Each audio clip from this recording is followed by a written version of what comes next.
Planning Coordinator with PAG. So let's start with our jurisdictional and agency representatives. So let's go to Ben Elias. Hey everybody, my name is Ben Elias. I'm a lead planner with the City of Tucson in our Department of Transportation and Mobility. Okay, thank you, Ben. And then Nalo. Morning, everybody. My name is Nalo. I'm the Public Works Director for the town of Sarita. Great, thank you. And then we'll go to Mark Novak. Mark Novak, University Landscape Architect with Planning, Design, and Construction at the University of Arizona. Thank you, Mark. And then Heidi. Heidi Lasham, Town of Marana, CIP Division Manager. Thank you, Heidi. And then Jonathan. Hi, everybody. Jonathan Crow, planner with Pima County Department of Transportation. Thanks, Jonathan. And then Mark Hoffman. Mark Hoffman, ADOT Planning. Thank you, Mark. And then Paul Casertano. Hi, everybody. Paul Casertano, Pima County DOT. Paul, let me just go over to our attendees here. So on the attendee list, Jose Rodriguez. You're able to mute yourself. No, you're muted if you're trying to talk. Jose Rodriguez, Town of Oro Valley. Great, thanks, Jose. And then Dan, probably gonna butcher your last name, I apologize. Gabio.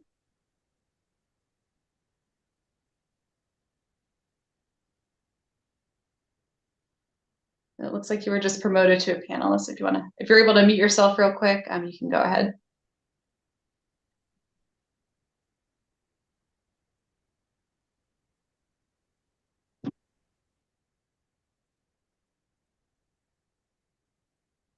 Oh, it looks like you were unmuted for.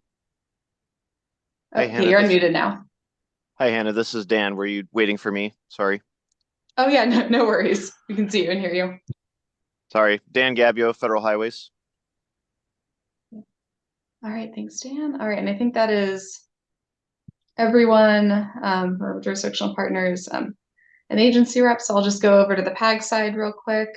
So Jeanette. Hi, good afternoon. This is Jeanette Duran, Transportation Planning Director at PAG. Perfect. And then David Mitchell. Yes, hi, good afternoon. This is David Mitchell, Transportation Planner here at PAG. David, and then Dustin Fitzpatrick. Hi everyone, Dustin Fitzpatrick, Air Quality Manager with PAG. Perfect. Then Eric. Hi, Eric Kramer, Senior Land Use Data Scientist. All right, thank you. And then Hansu. Good afternoon. This is Hansu No, Data Science Administrator. Here at PAG, sorry. Perfect.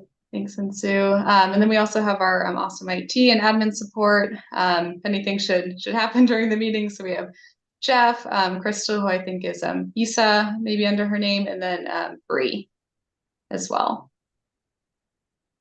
And then Crystal is here as well as Isa. So yeah, they are keeping the meeting running. Oh, and Don's here too. So those are all of our great admins and IT support that will keep us going today.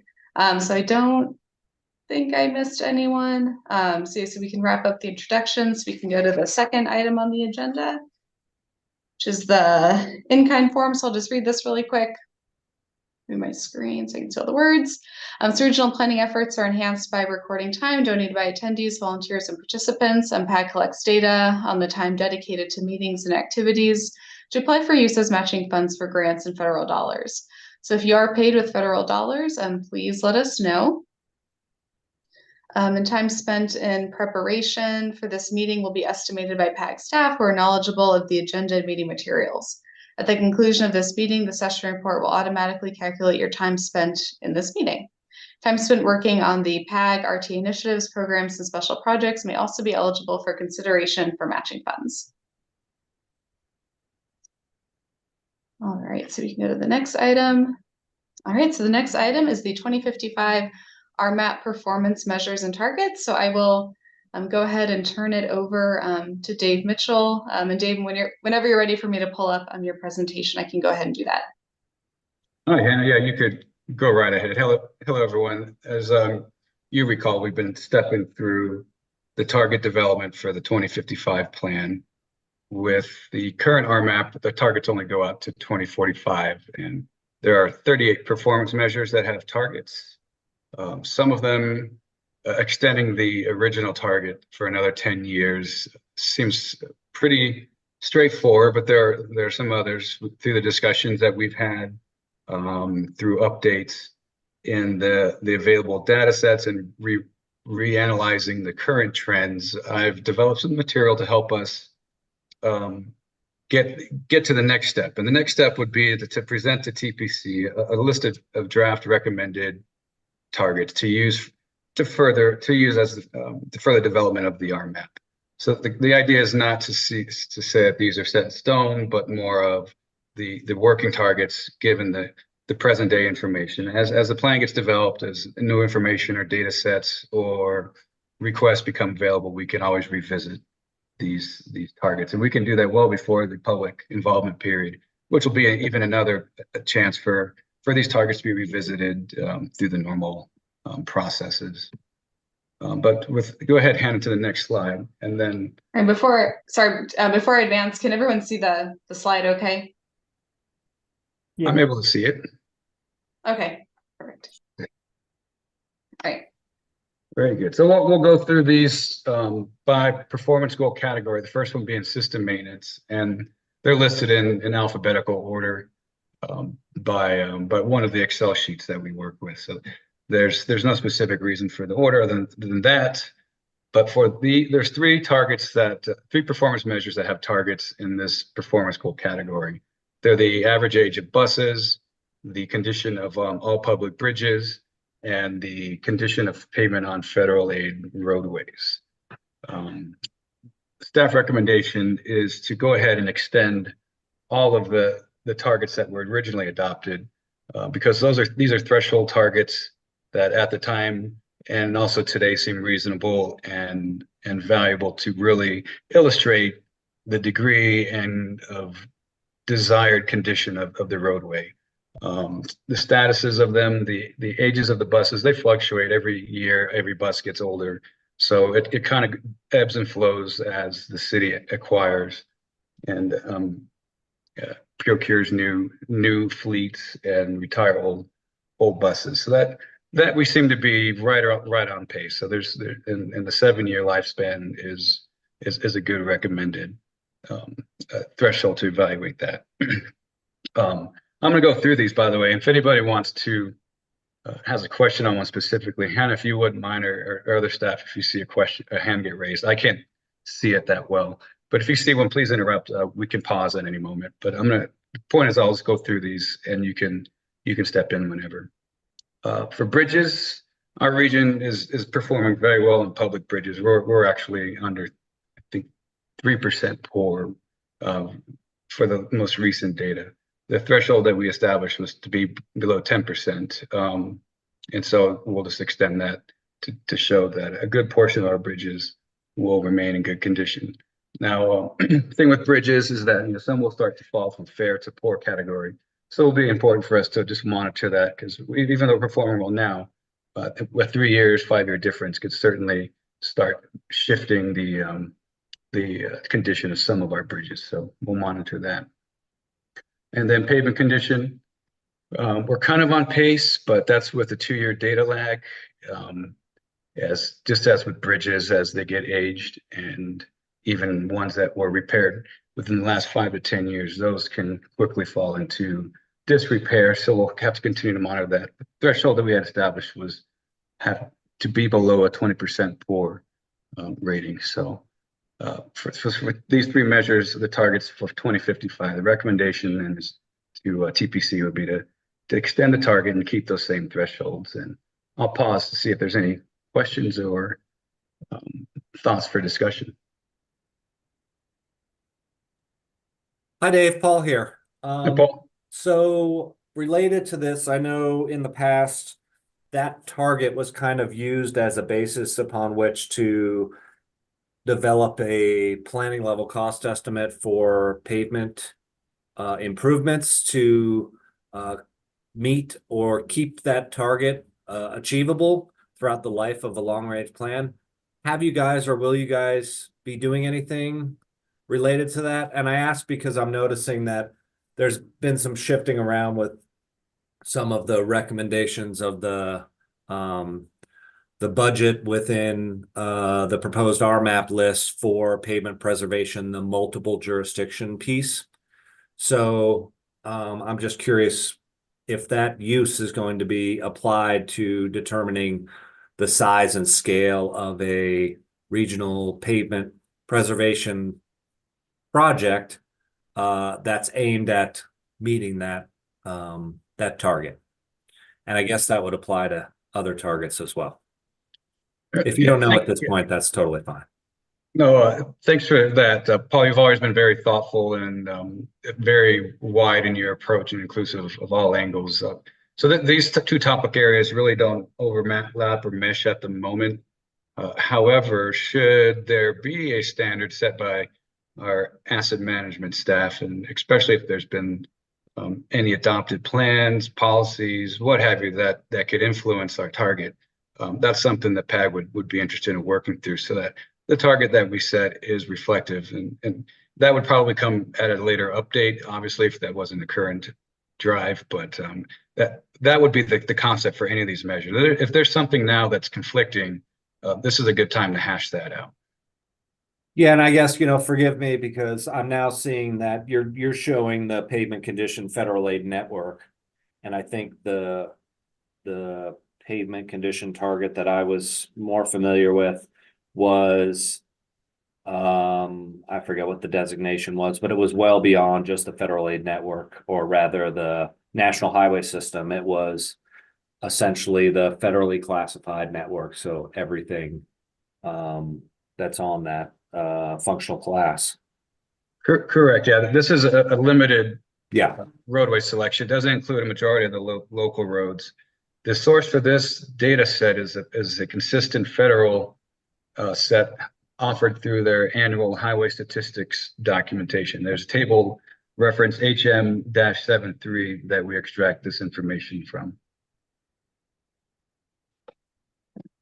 And any of the data sources for our performance measures is available in writing and documentation.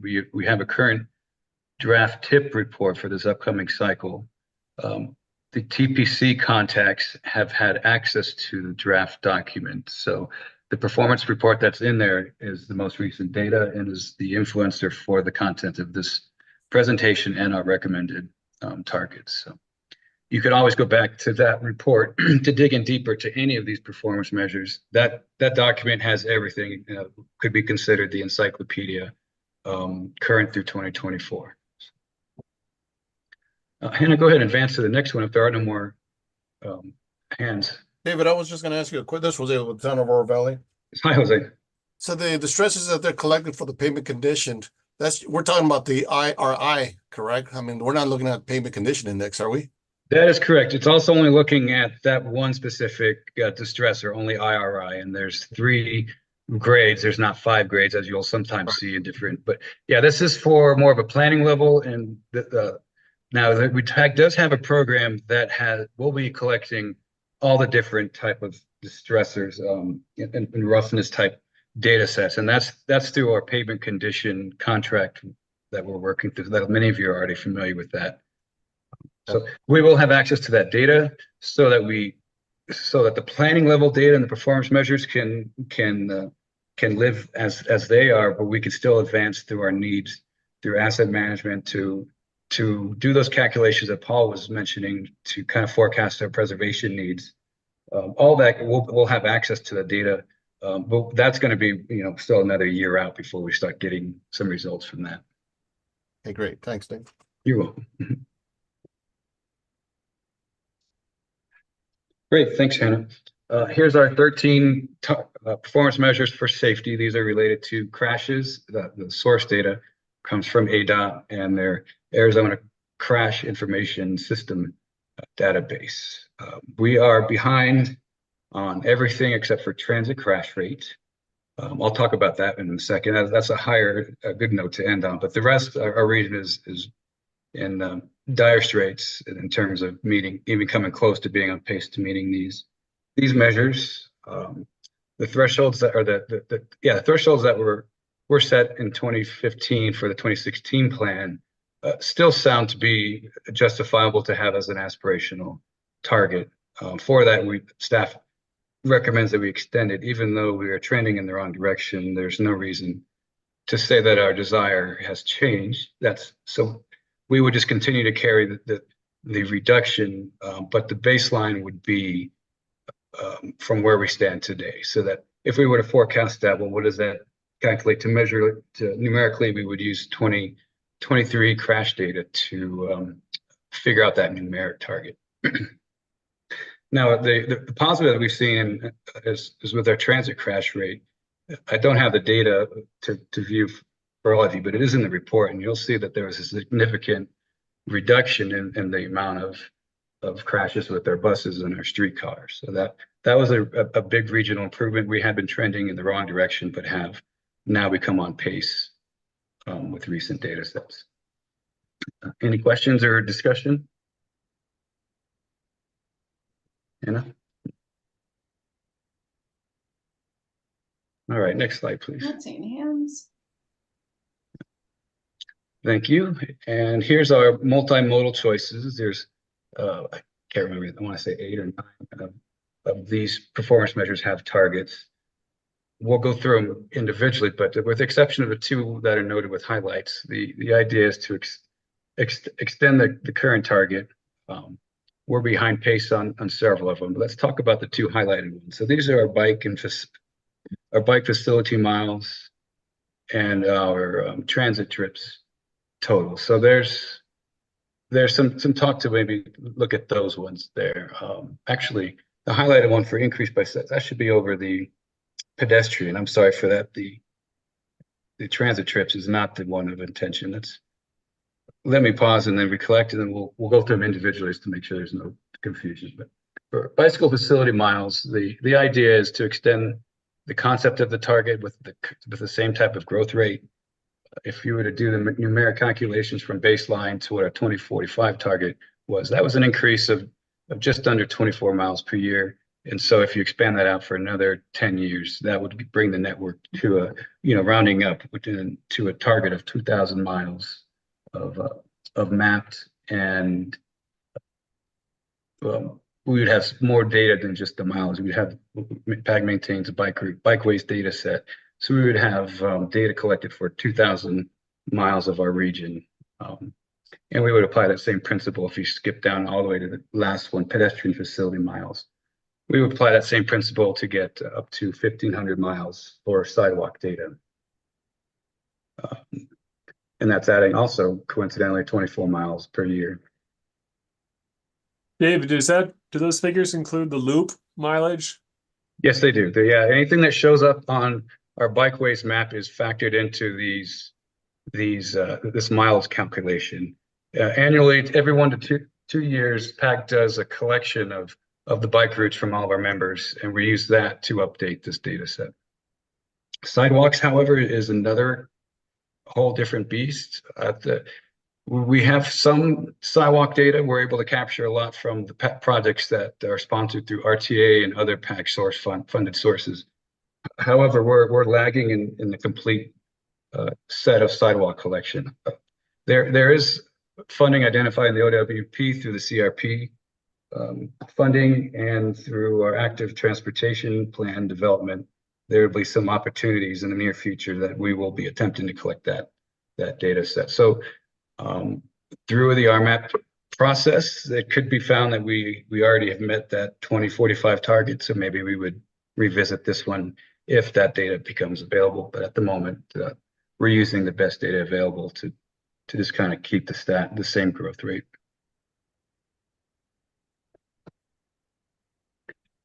Okay, the second one, mode share. So we track the type of transportation that every person would take for all their trips. And the goal for that would be increased to over 20%. We're behind pace.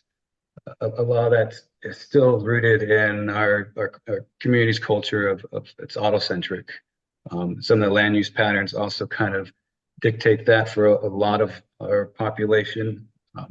There are improvements in some areas. If we were to do a smaller scale analysis, you will see in a lot of the improvement districts and things of that nature will be showing a much healthier trend towards target than say the whole region. So, but with no other need to change the target, our staff recommendation is just to extend that. And that kind of thinking and thought process applies to the remainder on this page. For example, the mode share, basically the same thing, the choice of transportation to get to work. So it's a subset of the one above it. We're also behind pace on that one. But we would, as a region, want to see that increase. And the reason why those goals still apply is we want to reduce carbon footprint. We want to have more people use public transportation, not only for air quality usage, but to relieve some of the stress on the roads and the long travel times and the added wear and tear. There's just a lot of, side benefits to not having vehicles on the road. And that would be still an aspirational target to extend. And related to all that are things like the transit speed, the average time it takes for buses to drive their routes, and the amount of time that people spend on their trips. We're behind pace on the amount of time they spend on trips. However, we're still, our buses are still moving through our network. But without any other information influence, those two, we would also want to extend those kind of thresholds. And then finally, Dave, it looks like, Yes. oh, Go ahead. sorry, it looks like Mark has his hand up. Yeah, hi, Mark. You want to take that question now or wait? Yeah, Mark, go ahead. I had my hand up or was attempting to on the earlier set with the safety and fatalities, and was noticing from the preliminary draft report that particularly pedestrian fatalities and also bike fatalities have been on a pretty constant increase. So I think when we're looking at saying reducing by 30% and that baseline that we're using for current data, that's increasing. So I mean we're saying that we're kind of increasing that overall number because the baseline comparison number for the percent reduction has been going up pretty rapidly over the last 10 years. Thanks, Mark. If I understand you right, you're saying an alternative approach would be to continue that trend line. So from original baseline of 2016, we were projecting out to 2045, and there's that trend line. So we should be lower than that 2045 mark when we get to 2055 is the thinking. So rather than just play victim to the trend and allow for the failure basically to play out for 2045 and then just adopt new targets, that could also be the approach we take. Now, I know that's just been an issue that's come up a lot at TPC. What are we doing to reduce pedestrian fatalities and that growing trend? You're right, and this has come up in many avenues through the PAG planning processes. Is how do we manage? How do we even talk about these performance measures and targets? Because these are people's lives.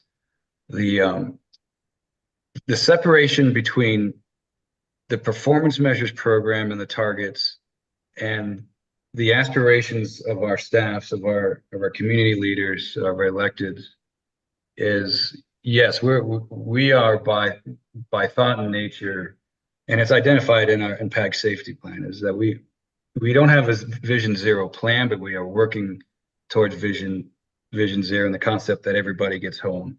Now, the practices that we have in place with our TIP program is to analyze how we are doing on a short-term basis and how do we program funding. So we can use safety data to help decision making, but that is a completely different realm than the performance measures targets, which are more of an aspirational, a visionary approach to kind of gauging how successful are we at obtaining our long-term goals. So the goals are more of the important factor, and the important factor of safety goals is that nobody dies. Some of the ways that we can measure, hey, are we even making a difference, is by evaluating the trends of our performance measures. And our planning staffs and our elected leaders have access to all this data and have it at their disposal to get a gauge on the pulse. But as a standalone product, it can't do anything to change what happens on the roadways. It's how we use the information to drive decisions, but ultimately it's our decisions as an agency, as a collected, as a community on how do we do this. And it comes from more than transportation planners. We need the help of our other professionals to do that. Our educators, our public health officials, all of our electeds, are local and regional. We're all in this together, and we all need to pool our resources. But we continue to look at it as if there's one solution. There isn't. The trends that can tell you where to sniff, the data can tell you to where to maybe pinpoint what you've been sniffing. But the bottom line is people drive more, they drive faster, they drive distracted. Pedestrians are vulnerable. The roads were designed for cars and getting people through, and are being designed to reduce air quality. But safety is often secondary criteria, not the leading criteria. We focus safety improvements in pedestrian and bicycle improvements, but we don't do it as a full roadway package. We don't evaluate roadways the same. And so when we look at the performance measures and their targets, we can point to this, but we can't use it to really gauge is what we're doing, making a difference in the short term. The difference in the short term, we're going to see as the numbers will drop dramatically. You don't need performance measures and targets to see that. If you look at the data now, and everyone has for the last 10 years, we've gone up every single year. So that's evidence that nothing's changing. And setting different targets will maybe get somebody interested in reading it, but it will change the way that products are selected or designed. It probably won't unless the advocates and the sponsors for the projects use it to their advantage and to their influencing power. So I will leave it as at that. However, there is the thought, because I did mention that we would be using the 2022-23 data to kind of set where that target will be projected. This is where we could make a decision on what set we should establish baseline. Do we want to use the original 2015 data and the original pace of RMAP and project that out and continue on? And we can. That would result in this rewording how we have these 2055 targets here. So rather than reduce by 33%, we would find I would find another way to word that for consideration. But I'll leave it to the group. What does everybody think on how do we do that 2055 target? And does everybody understand how that gets projected using, there's two baseline data sets to project from. So 2015 data versus 2023 data.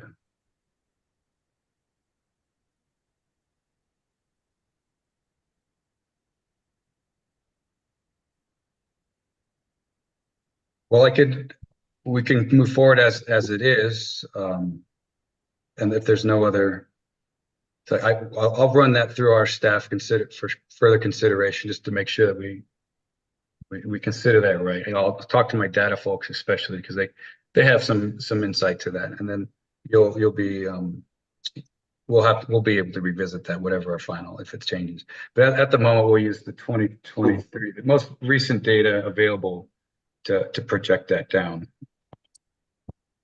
David, I'd just like to offer, I wonder if this kind of a target shouldn't necessarily be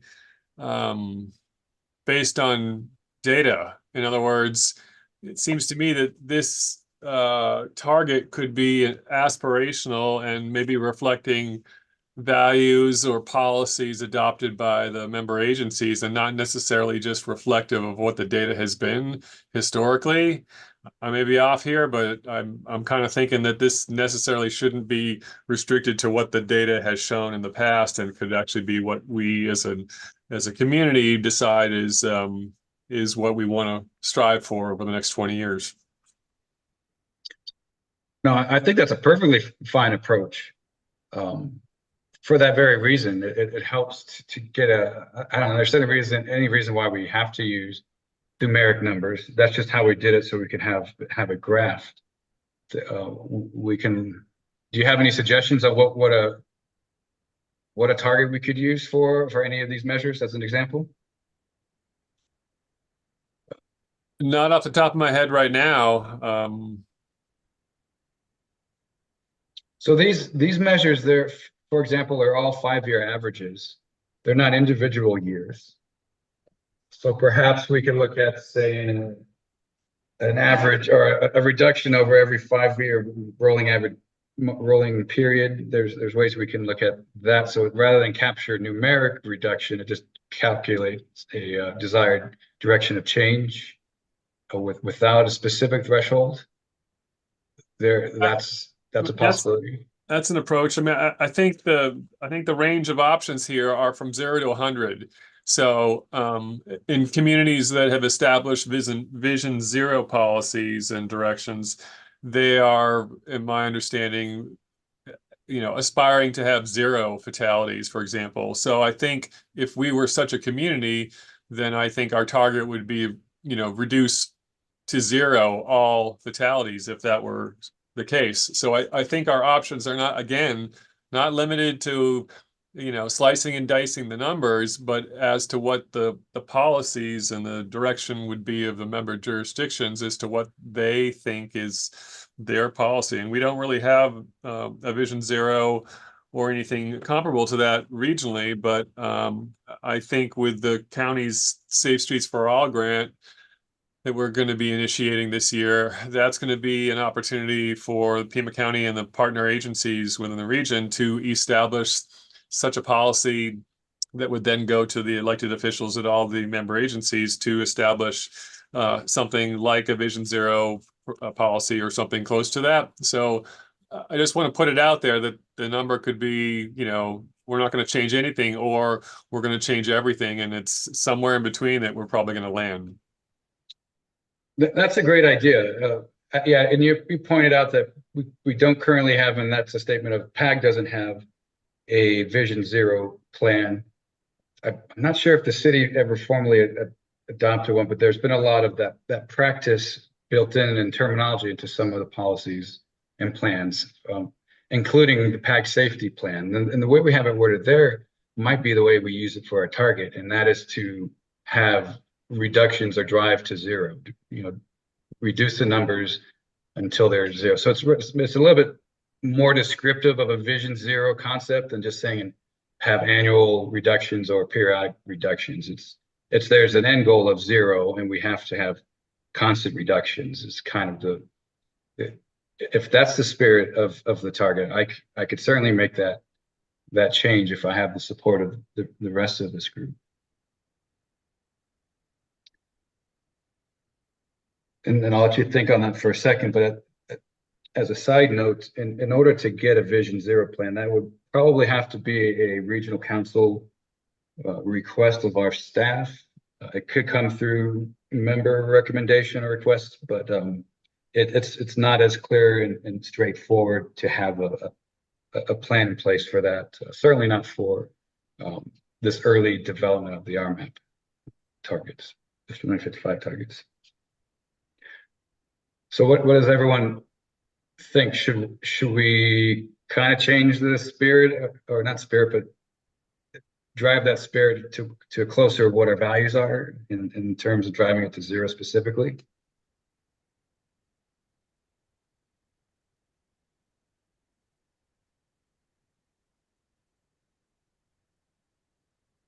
And what we can do is we could present it as is. We can let TPC decide. And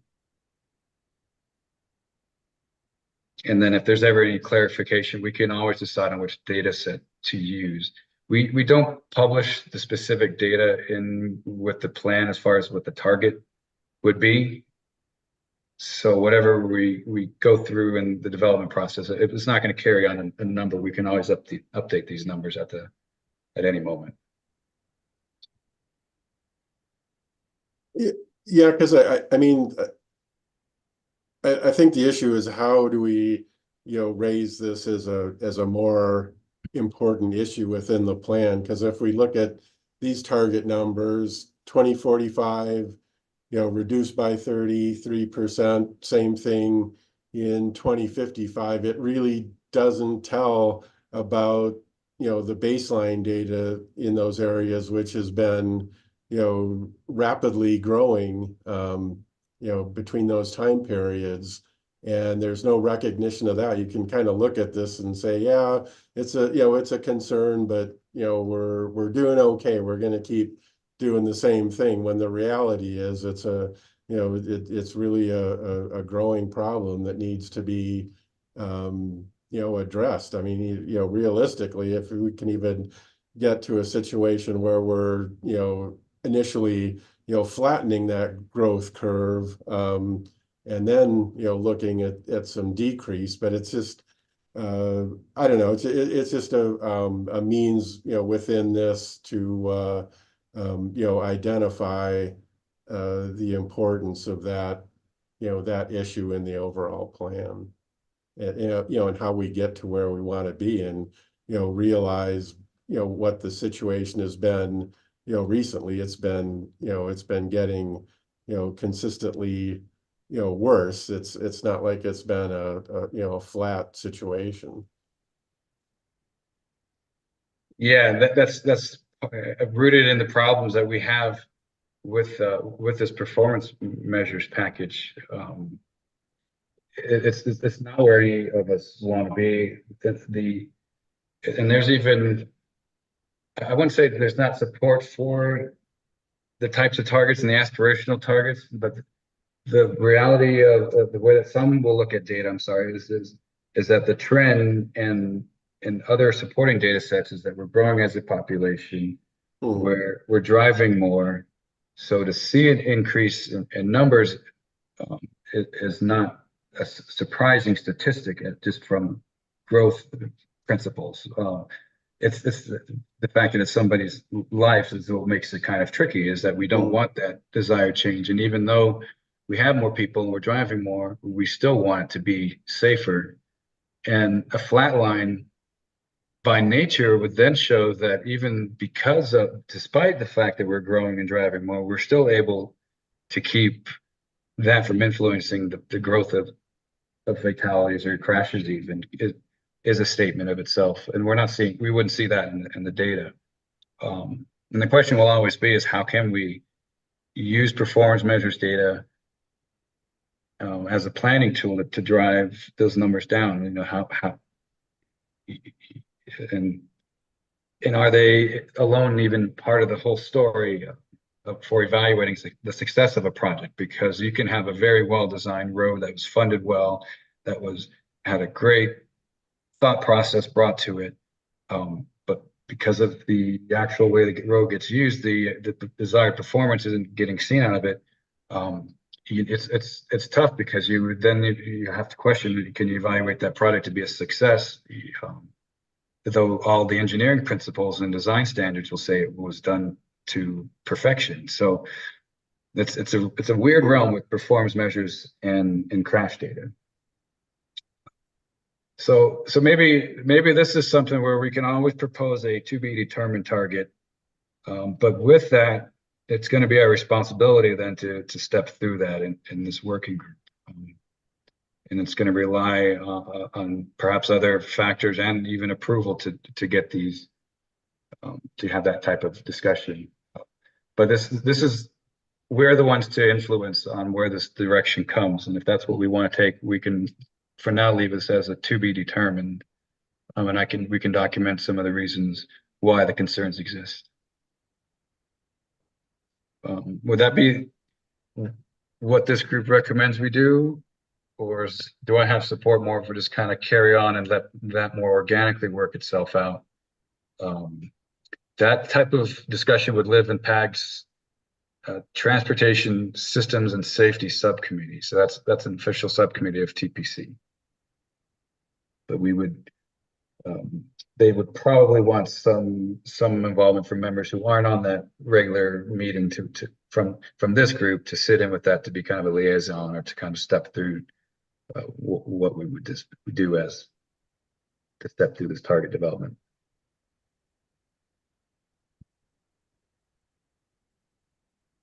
Well, let's go ahead and circle back to this. We'll come back to that at the end. I think we're almost through the next slide. If there are any questions on safety, let's table it for now so we can step to the others, which you'll, as you've noticed by nature, are so much easier to talk about and understand even. I think we covered all of this one. I think we're getting at transit trips. I have it highlighted there, but disregard that highlight. It was misplaced. The long range target originally was set to increase transit use by 75%. We're behind pace currently. We've seen a shift and growth in that area during the recession and with the inception since the COVID fallout for having free fares. So over the last 3 years, we've seen the numbers get back to the same threshold or same pace as 2018 that we're back on. We're going in the right direction, but we're still behind pace is the way to evaluate that. The idea in this was to increase current day transit use by 75%. So that's indicating a real significant change. And if we want to achieve our multimodal choice goals to have fewer people driving, that would be a good aspirational target to have extended. Is what there's no discussion on these ones. We can move to the next one. Not seeing any hands up, so move along. Okay. System performance. These are measures of congestion and throughput and the amount of capacity that roads hold. Right now, we are behind pace for the daily vehicle miles traveled per person. That we wanted to see a little reduction of that, indicating that people would live closer to their job, they would live close to shopping and schools, and not have to drive long distances for all of their trips. COVID influenced that in many different ways. It changed the commute to work statistics, but it didn't change the VMTs. We, as a region, continued to drive just in different destinations. A lot of it from basically residential to shopping. There was a lot of curbside pickup launch. There was also a lot of childcare needs and people either collaborating or meeting at homes, that kind of thing. So it was residents to residents and residents to kind of retail.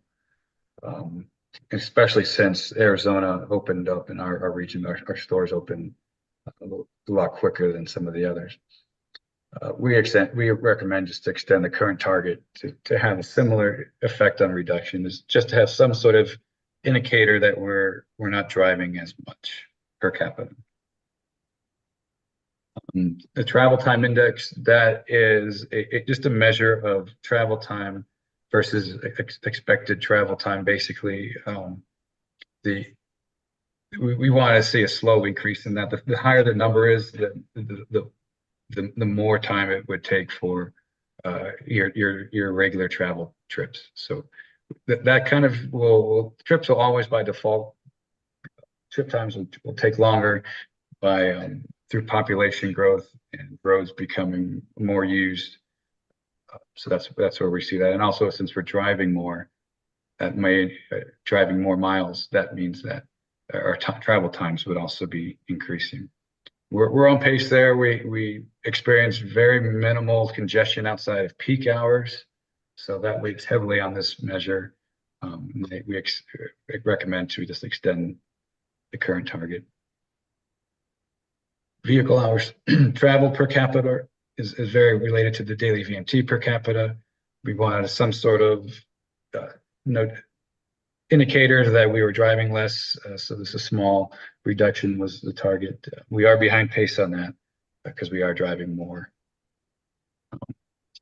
The congestion measure, the last one, that's the VMT, vehicle miles traveled in severe congestion. So there's a level of safety service. That's a local adaptation of a measure of congestion, and it's available through our performance project development pages. So when you use our product tools to go in and build projects in TIP and RMAP exercises, you'll see this performance measure come up at a project level.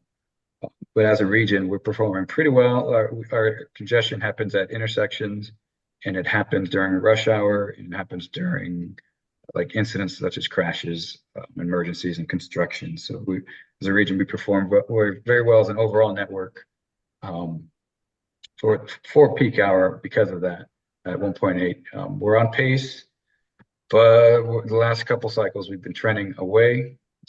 We're recommending that we still extend this target. Now all these data sets are they're estimated sources from PAG's transportation demand model.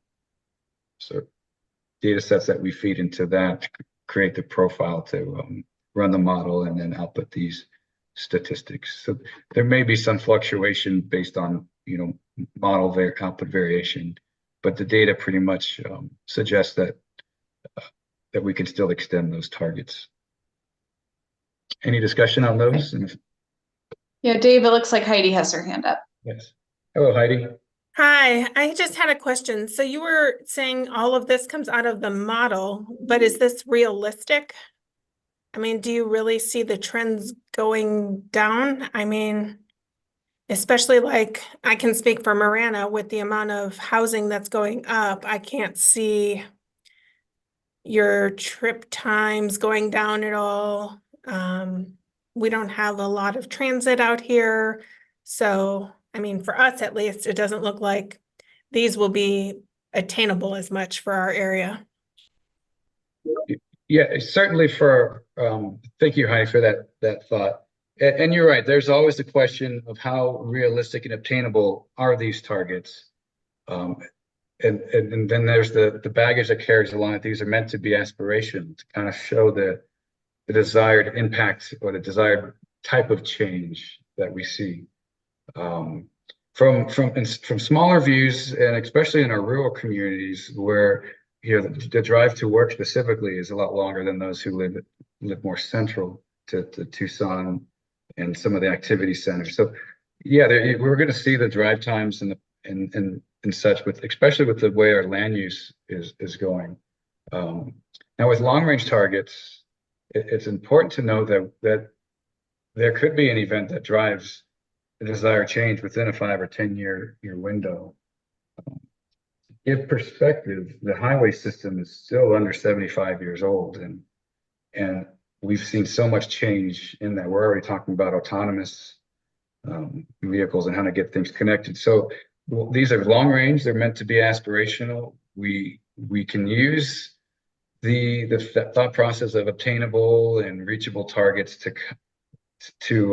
kind of set maybe a threshold or a reality check, if you would. But having aspirational targets is not discounted by leaving those out, if you would. The question comes up, of course, again, in those safety targets. That's where it gets really gray, because it does matter when we handle that casualty. But for a lot of these long range aspirational targets, it's less about if we don't get this specific target met, then we didn't meet our goal. That's not how the long range goals work. The long range goals are, we have goals to meet. How are ways that we can track them? Well, we've got data sets available to us. We can use that to give us a pulse on it. And that is kind of the extent and the best use of performance measures and their targets.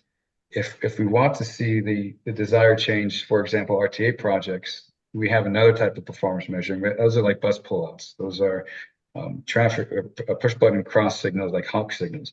Those types of performance metrics we do track, and we do try and reach those goals, because certain numbers we either promise to voters or they're actual obtainable ones that we are pursuing funding for. So there's different ways that we can use performance measures, but in long range targets, and that type of setting is aspirational, does well to serve us on how we accomplish our goals and to what extent and how important are those goals to get for community. And there's still a lot of support for us to drive less, for us to drive shorter trips, to be able to live closer to work, live and play. And we see some of that being influenced now with telework. It's slow to show up in some of the data because you have long range habits that still have to be formed, and we see influencers such as transit trips going up. So there are pieces that are contributing, and if we were to use those as performance metrics and have different targets, those can certainly be ways to track the goal too. But in the current RMAP framework, we have these measures that half of them do come from our PAG model, so they are estimates. You asked about how good is the data. There's quite a few steps to developing the model, including getting very thorough population estimates. The members give feedback on where growth is expected, so we get land use, all types of influencers that get factored into, even Sun Corridor and ADOT and more regional statewide influencers have input into how the model gets tweaked. That's done a lot through our technical advisory committee staff and the members of those. So that we could say is we've got pretty good data. We use, and I say that with a funny tone because it's still estimates. It's not observed data. And for that nature to use these as a way to truthfully evaluate, as obtainable versus not obtainable, they are forecasts and forecasted data sets, and aren't concrete, and also evaluating, full achievement of those targets. And with all that considered, that's why we as staff will recommend to extend these targets. And Heidi, did I answer all your questions? I'm going off on a long tangent because I'm trying to leave my thoughts on public record, and my staff will know why. But Yeah, it helps. Thank you. okay, thanks. And if there are no questions, Hanny, we can advance to the next one. I think I've covered all of these ones. Yeah, looks like a Mark note. I just wanted to make go one ahead, Ben, sorry. comment related to the system performance area. I'm also just maybe advocating for reallocating some of these goals into different categories. If we're looking at travel time or VMT, it might also be worthwhile to look at that those mode share measures in a system performance category, just because if we're looking at transit speed or we're looking at mode share, we're looking at transit trips, and stacking that up against our other system performance goals. I'm just thinking from the perspective of the city of Tucson, we have a complete streets policy, and if we're really saying, hey, we want our systems, our transportation systems to be working better, then they should be catering to all modes, and that we could be factoring mode share into the performance of our systems region-wide. If the other regional partners are interested in having that discussion.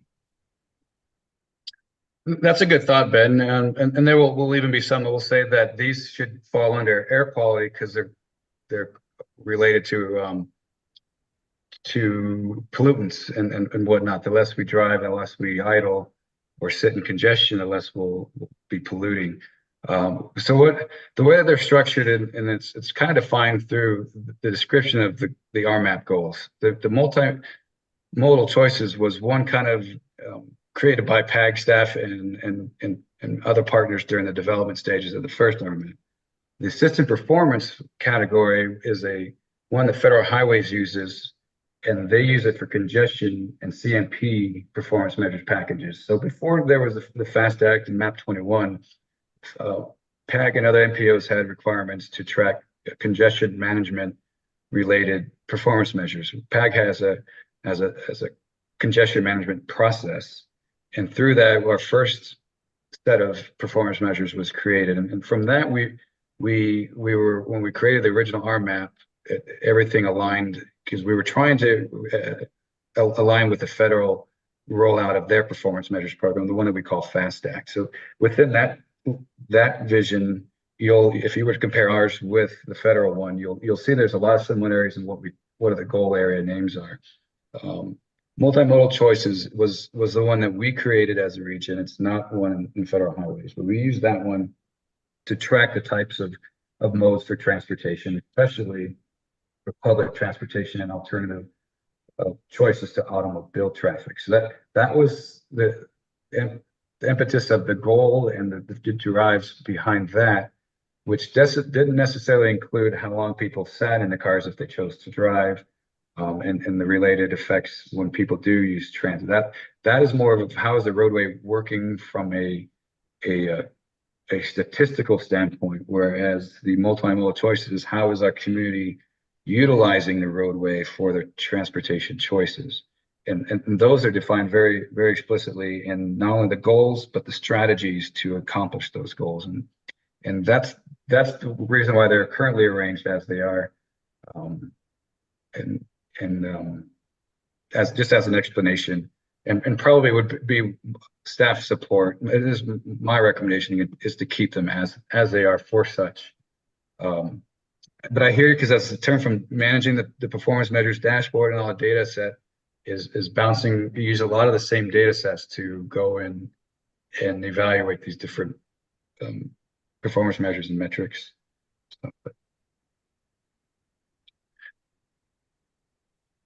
All right, and then Mark Novak has his hand up. Yes, David, I had another thought. Looking at some of the other performance measures discussions, I think maybe to address the pedestrian and bike fatalities could be done in the notes, that we still have the same goal, but could state that we're significantly behind pace and trending away, because I think that's what the data says, and that kind of gives a story that the data trend is really away from where we want to be, and we need to as a region to figure out some ways to address that. But I think just because the data is trending away, it doesn't make sense to necessarily increase the target that we're not performing to just because of that, but to have some recognition of that that things are trending in the wrong direction. You're right, and that's going to be a good approach to developing the narrative part of the performance measures report that goes in the RMAP. The targets will only be one small component of it, and it will be accompanied by all the current data sets, and it would have a kind of a technical report on what methodologies were used, and something to capture all of that, including the current trends and then the severity of, or the importance of where they stand versus where they need to be on pace with their target. So that all does get communicated in the way that we write the report, and this members of TPC and our members will certainly have input on and we'll see that content before it goes out. The draft TPC report that I mentioned earlier, that does contain the most current version of the same report I'm speaking of. So it's kind of a representation of what you would expect from an RMAP report, with the exception of the TIP report that has nothing related to the targets. It just evaluating the current and if we're at their bench. So.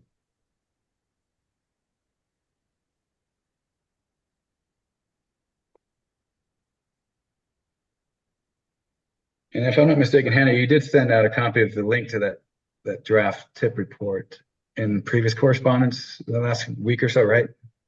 Yeah, that went out last week. It was, I think, a PDF attachment of just the performance report.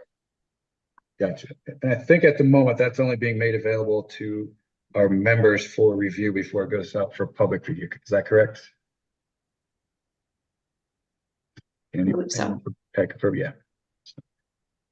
So if there's anybody from the general public who hasn't seen it, would like to see that, there will be an opportunity during PAG's open house and formal public engagement process. But so if there's no more hands up, we can advance to the next one. All right, not seeing any more up, so move on. There we go.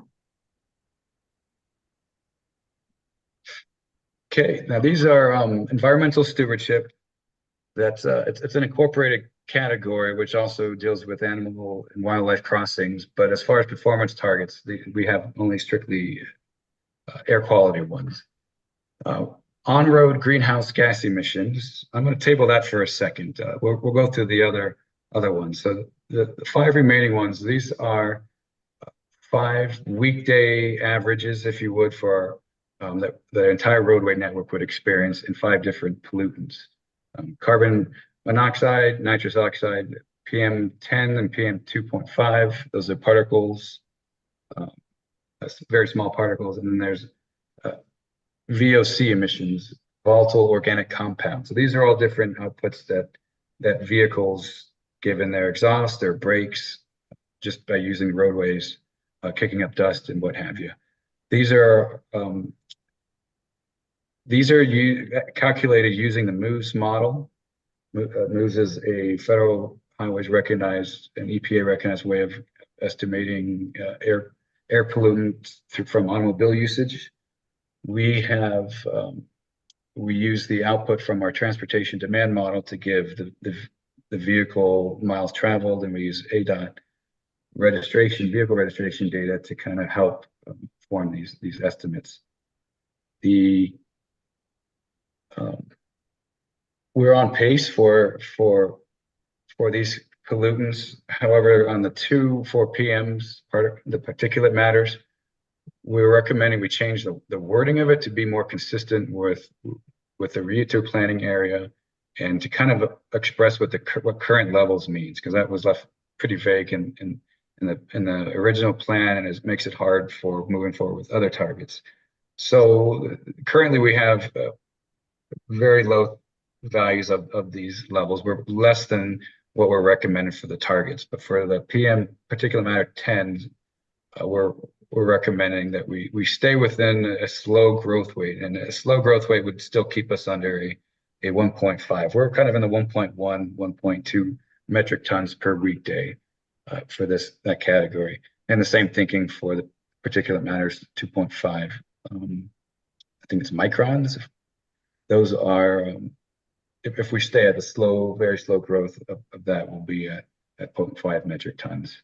That's the only adjustment that we would make, but it's basically extending the concept and spirit of the first target. I'll pause for discussion on that before getting to the greenhouse gas. Okay, so for the greenhouse gas, at the time of preparing for this discussion, within the last 10 days or so, there's been a change to the GHG performance measure that's required by states and MPOs. There was a target through the FAST Act and CMAQ processes that were requiring that target, but that has been put on hold. ADOT was instructed not to submit their targets, and the same with the MPOs. So at the moment, that process was influencing our recommendation for a long-range target explicitly, as you see it on the screen, where we would continue the same and extend it. However, and I'll bring that on to these. Is Dustin on the call still? Yeah, Dave, I'm here. Hi, Dustin. So Dustin and I have been speaking on that matter since we got that news, and he has a suggestion for a way that we can use a different measure but still have the same spirit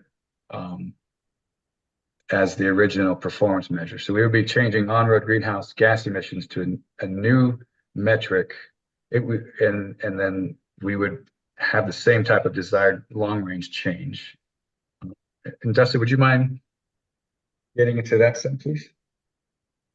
Yeah, sure, Dave. So the FHWA's greenhouse gas performance measure rule was finalized in in January, and after that point, soon after, a lawsuit was filed by Kentucky and 20 other states challenging the authority of that rule.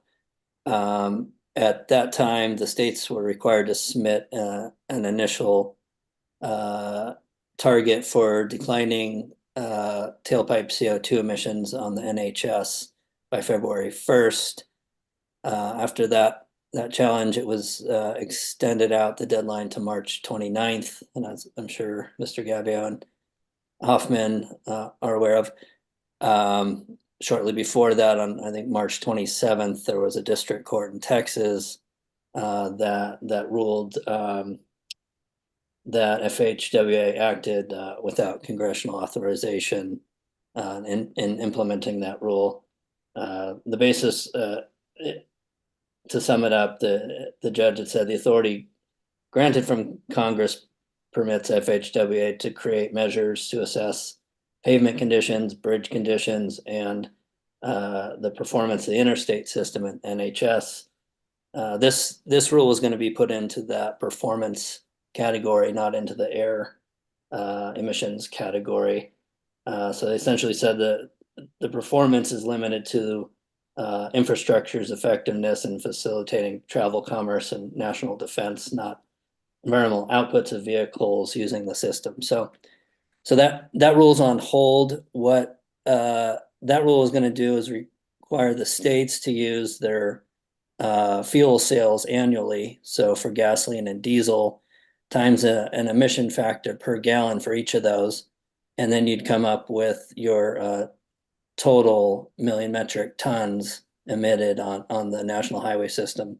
So previously, for this environmental stewardship category, we were looking at on-road greenhouse gas emissions per capita instead of total. So originally we had started off in 2015 at 3.3 metric tons per capita with a goal of 30% reduction down to 2.3 by 2045. So as it shows, we're behind pace. We're at, I think, 3.6 right now. So my proposal was to switch that out from per capita to similar to that proposed federal rule, to just do the total in million metric tons on a roadway. So we have access to HERF data for annual fuel sales of gasoline and diesel on road, and it would be in million metric tons. So the number, the magnitude is quite similar because the metric tons per capita, we have 1 million residents. It goes to million metric tons, so it would be around 3.8. Then we'd be assessing the total amount, not per capita. That's what's similar to how greenhouse gas inventories are conducted. We look at the total emissions per the segments, and that's how it's done in those lower 5 air pollutants here, those criteria pollutants. It's just we're concerned with the total amount that's being emitted. So it would stay at that 30% target reduction by 2055. That would be over 30 years. So that's equivalent to 1% per year over that time frame. The current administration has a net zero target for 2050, and other agencies and entities are following similarly. So since that rule's on hold, we have not set our target recommendation. We've paused that process to wait to see how this plays out. So I think that's all on that one, Dave. Thanks, Dustin. So to recap is that we would still have a target of reduced by at least 30%. Instead of having a per capita type measure, it would be a lump sum for the whole region kind of measure, equating to right around 1% reduction annually. And that's based on the fact that we have a population of 1 million, and the metric would be a measure of metric tons total, 1 million metric tons total. So that kind of it works out for graphing the data, and it won't visually be too much of a disparity. It follows the same spirit. It's just not a per capita type rate. Is that correct? Yeah. Yeah. So with that, the staff recommendation is not as we would see here. It would be more of adopting a different metric to use as the measure. And that would be our advice going forward for TPC is to update them with the process. And this we were trying to align it anyways with how the feds were doing it. There's been even though the target setting for the federal program is on hold, we were still trying through this attempt to align with it, and making the change that we're recommending now to just have a new measure is still in the same spirit. It just gives us a more consistent data set to use going forward, and consistent being it's the same one that's tracked in other purposes, because we would be tracking it to satisfy federal requirements that we could duplicate and have meaningful representation in the RMAP.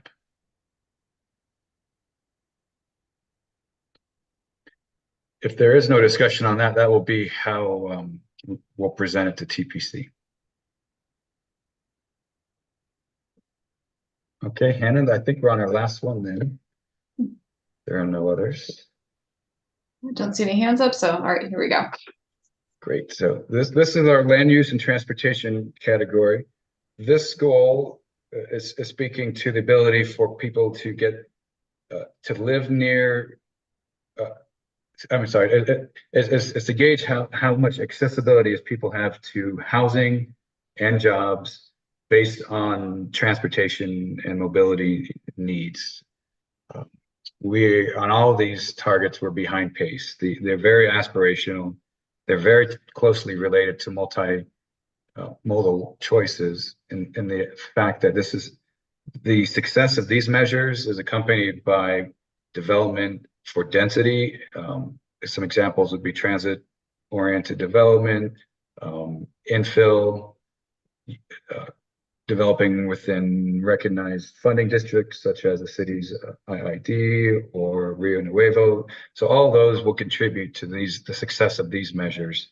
But our region still remains a semi-rural area. We have a lot of people who commute to work from the peripherals, even internal people prefer to drive than to use other modes, and we'll continue to have influences for those based on land use patterns. So based on currently what we have now in place, the performance of these is going to is behind pace because of that.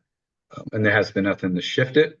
However, as a staff, we still think the aspirational targets that were set forth for the original RMAP are applicable, and would recommend to continue and extend. I will leave these up for pause. If anybody wants me to go into any one of them specifically, I can. But the measure kind of is very self-descriptive. We can talk about data or have you. Was there a question? Not seeing any hands up, but yeah, anyone who has one, feel free to raise your hand, or you can just unmute yourself. Okay. Well, that just puts us back with what to do about the safety measures. My thought is that we should probably revisit that at a later date as a working group on what to do. That way we can get over to the project list. But it doesn't sound like we're comfortable with going as is with the status quo. There's potentially even 3 different options to consider, the 2 baseline options, and then going more vision zero, representative of our values type of approach for the target. So unless anybody has a question that they want to have answered now, my recommendation is we just table this specific goal area for a future meeting. Is everybody okay with that? Yeah, sounds good to me. Yeah. Thank you. Oh, sorry for interrupting. I just wanted to say that I definitely support Jonathan bringing up the point on the safety goal area, as well as Mark. I think it's something that we should be looking at and talking about a little bit more.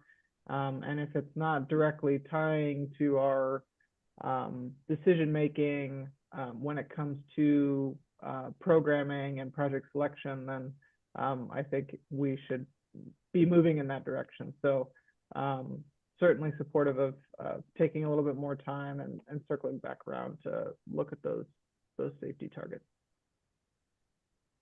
Thanks, Ben.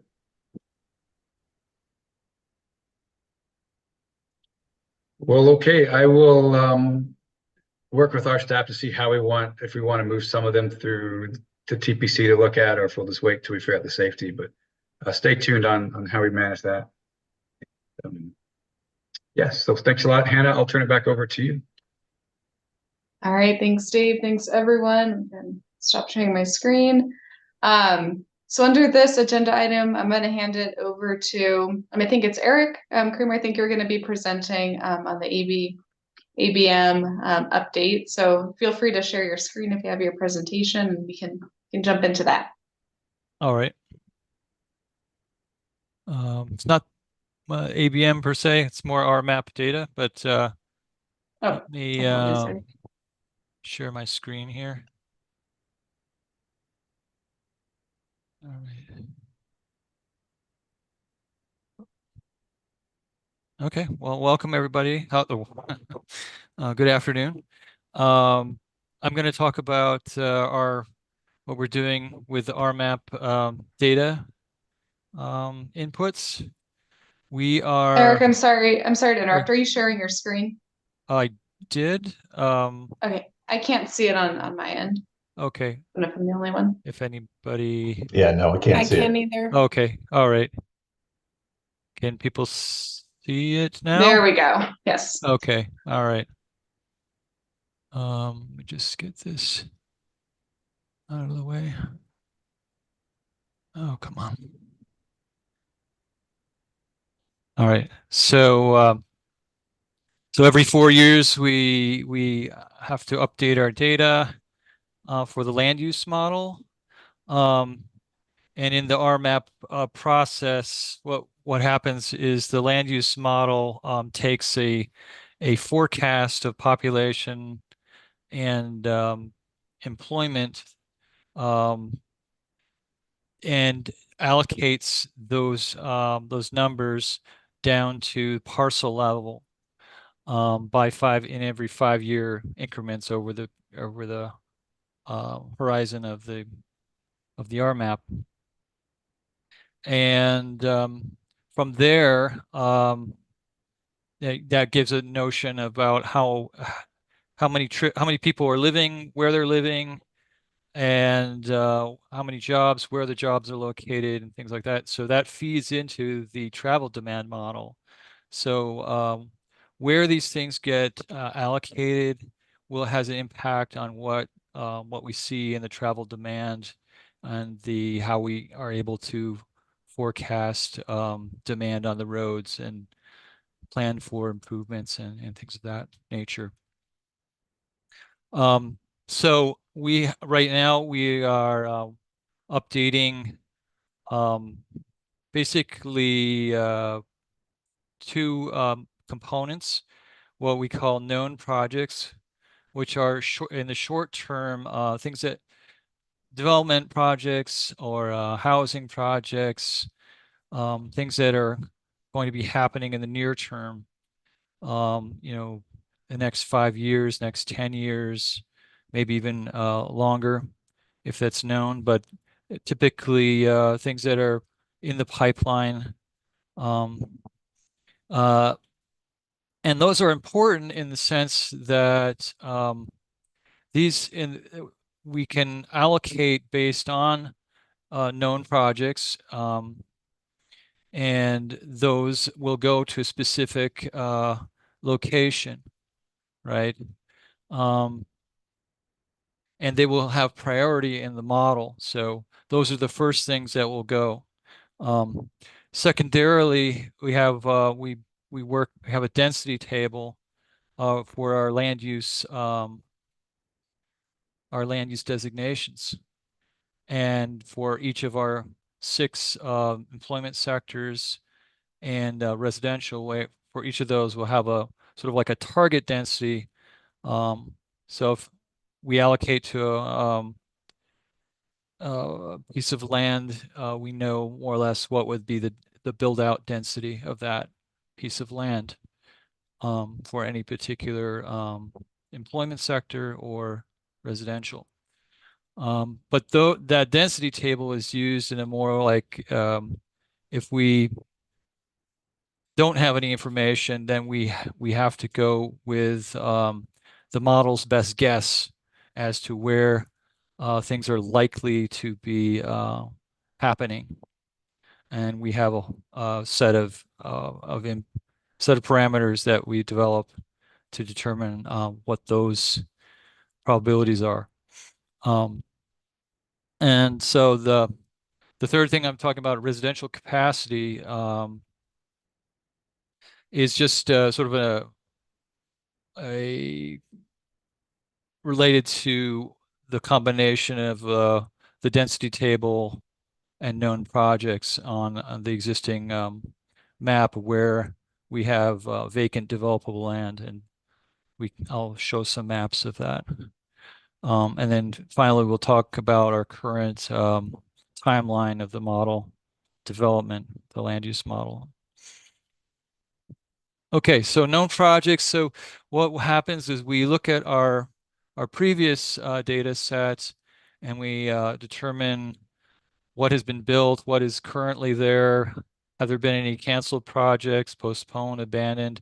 We incorporate some of that into our current data set.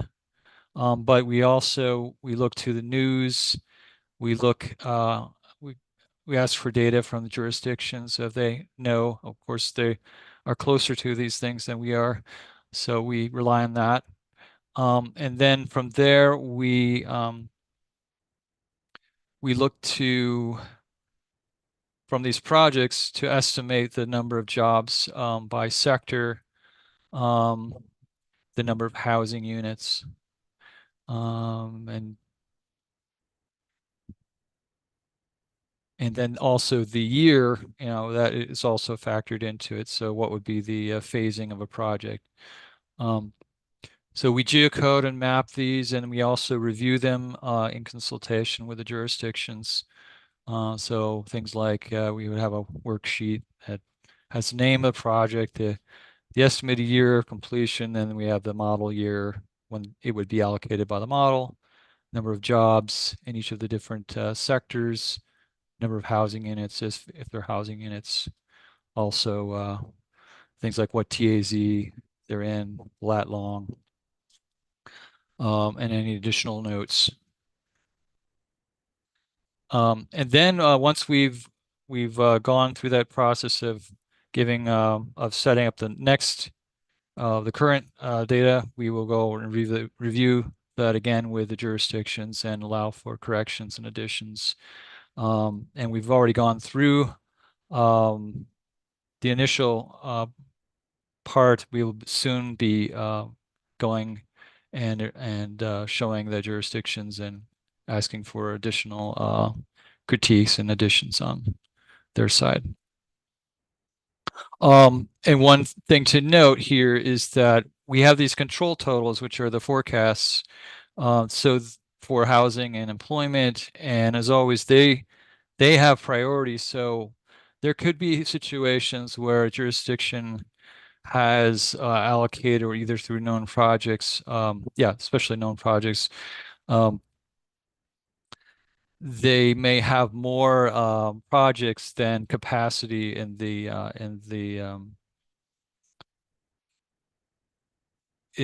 forecast. So there may be, it may require some shifting of these timelines to accommodate those the controls. So as always, it's the control totals that have to be followed in each particular allocation year. Okay, so the density table is another thing that we work on, and we update every 4 years. We update our planned land use geography, so things may change. And we update that. Land use designations also may change, as well as geography. We update our employment, and also the housing unit inventory, so we know where development has occurred, and where jobs are currently. And then we review the specific plans. We review PADs, PDCs, to give us a sense of the remaining capacity for employment and housing. And then what we will do is we can do, this is for the specific plans and these things. We do manual density calculation. So we look at the current vacant acreage and capacity, and then we calculate a net density. So including a discount factor that will account for the land that's used for utilities, drainage, roads, etc., in any particular parcel. So specific plans are a little more known than, or a little less known than known projects, but things that we can't really know much about, some of the generalized future land use.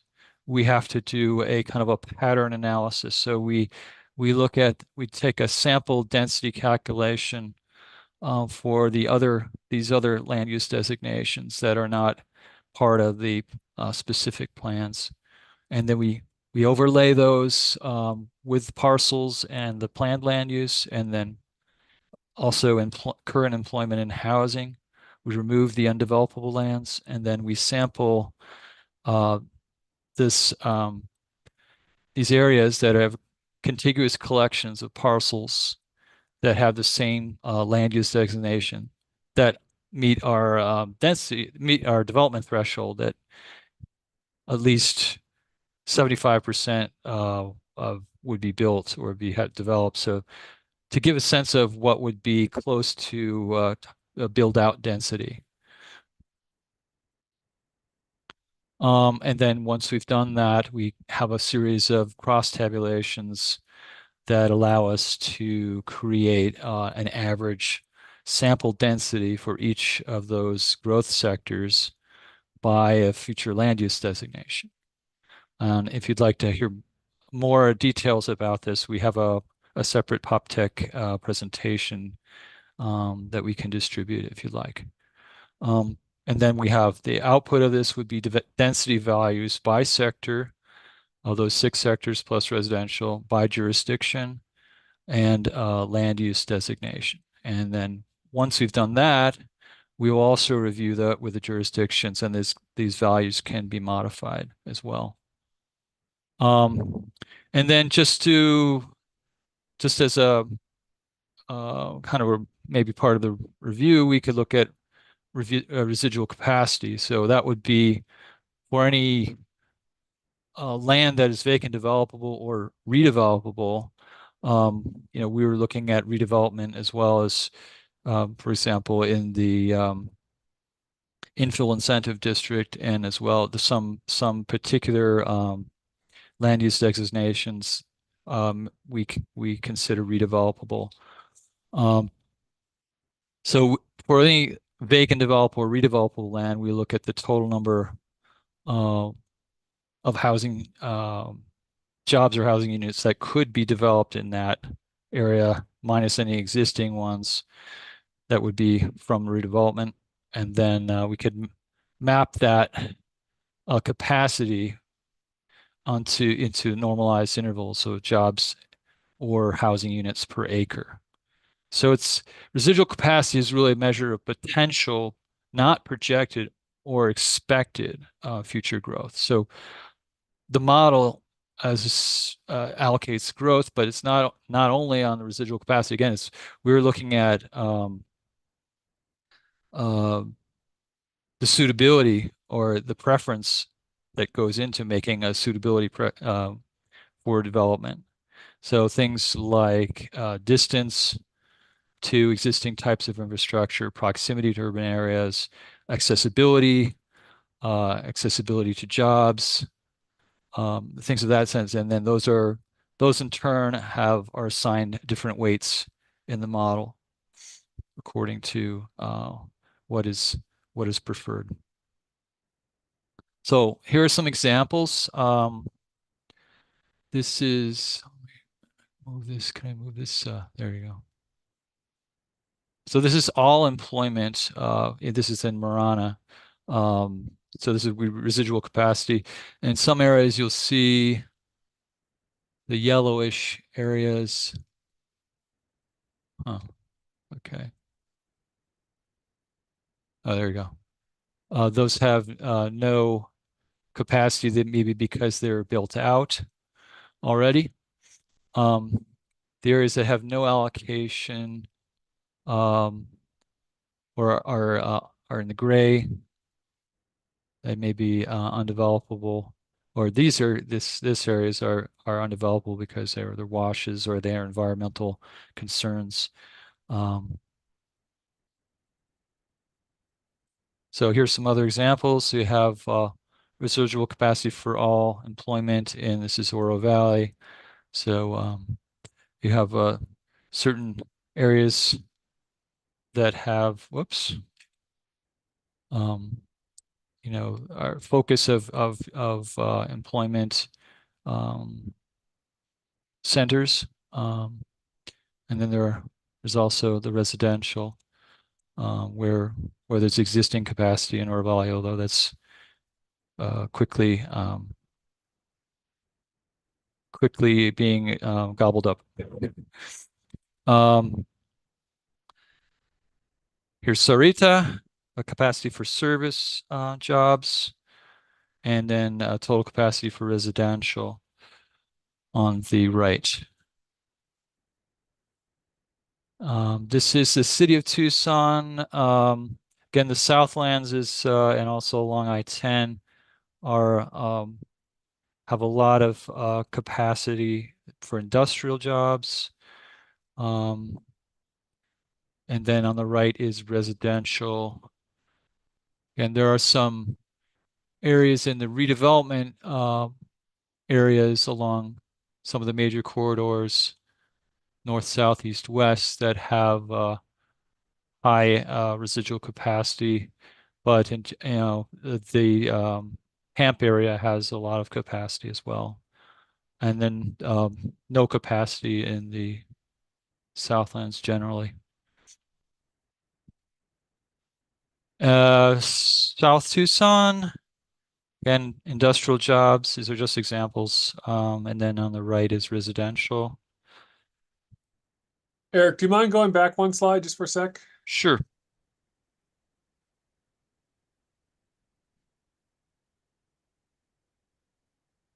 Okay, thanks. And then this is the Pima County as a whole. Again, total capacity for residential. Again, you see areas that have, whoops, could have potentially up to 1.57 units per acre. But again, this is not a map of allocation. It's a map of potential, but I can tell you there's very little potential. The further out you get from the urban core, it's just very, very, very unlikely that you would see any allocation out in these far-flung areas, according to the model's capacity, the way the model would do its development. But again, the known projects are going at once or have priority. So the more known projects there are, the more we will have more accuracy in where things are going as far as allocating that forecast. So we've been reviewing the input data. We've had one-on-one meetings with the jurisdictions. We've shared our data. We've asked for data. We've received some data. We're following up after incorporating that data, and hopefully we'll have everything for the April Pop Tech meeting to present. And our land use development land use model development is overall this quarter, we've been updating the employment. We've been working on the redevelopment module as well, and we'll be doing a preliminary test. And the second and third quarters, we'll be incorporating the land use model runs with the ABM model. And then for the third and the fourth quarters, we will be reviewing the draft outputs of population employment allocations at the TAZ level geography. And that's it. Any questions?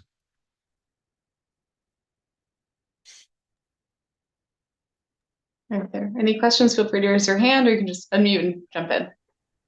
Eric, are you still taking input from Pima County, or are you done? Yes, we would like as much input. Again, Pima County has provided some data, but we wanted to be in a different format so that would be easier to incorporate. So I'm just waiting on the GIS person to return Okay. what they The reason I ask is just this is the only first time I've seen this, so just from the few minutes you've just rushed through that. I see some issues in the Southlands where I don't think you've got quite enough residential shown, where Verano is going in, and then it looks like, I couldn't tell and I didn't look closely, but it looks like in the community of Vale, you're not showing a lot of growth and development, which I think is probably not accurate either. So if possible, I'd like to give you some more feedback on some specific projects and plans. Sure. Again, these maps are not really based on the latest what we've incorporated, but maybe we can follow up by email, and that could give you more or less how we'd like the easiest way to do this. If you want to just send me your slideshow, and if I can zoom in at a little better basis and look more closely on the parcel level, I could give you some specific recommendations on that. Okay. Thanks.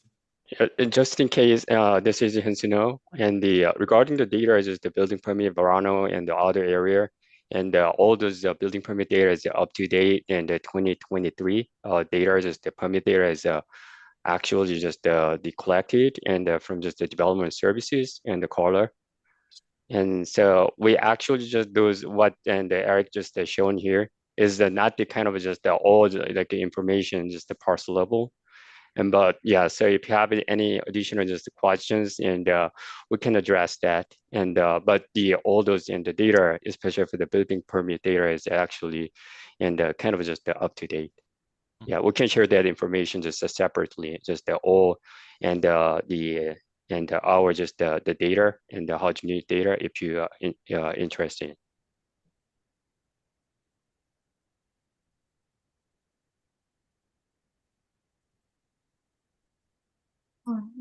Thank you. Anything else? Any other questions, comments from anyone?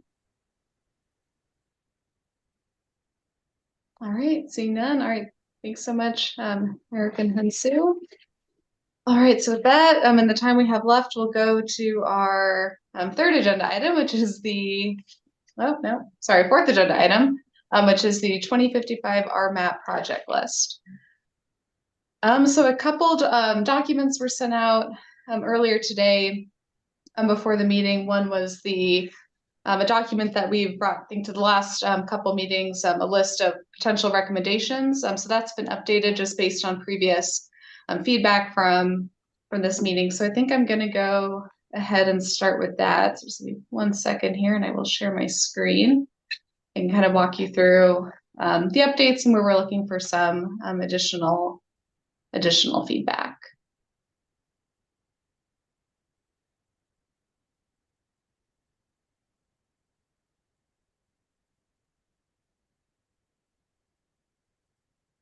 All right, so just give me 1 second here.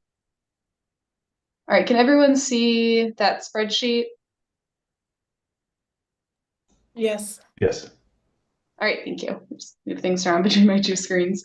All right, so yeah, so this is just the list that's been evolving based on the discussion in each meeting. As far as I think a couple meetings ago, PAG staff, we just went through the project list, looked at some potential recommendations, things that might need to be changed, whether that's removing them, revising the funding amount. So this is just the next iteration of that list for review.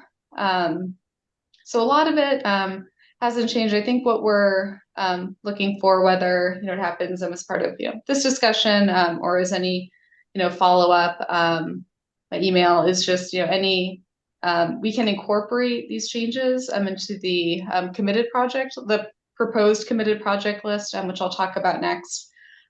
So yeah, if we're okay with some of these recommendations, we can make those changes just to have everything consistent. But one, I'll start over here, 55708.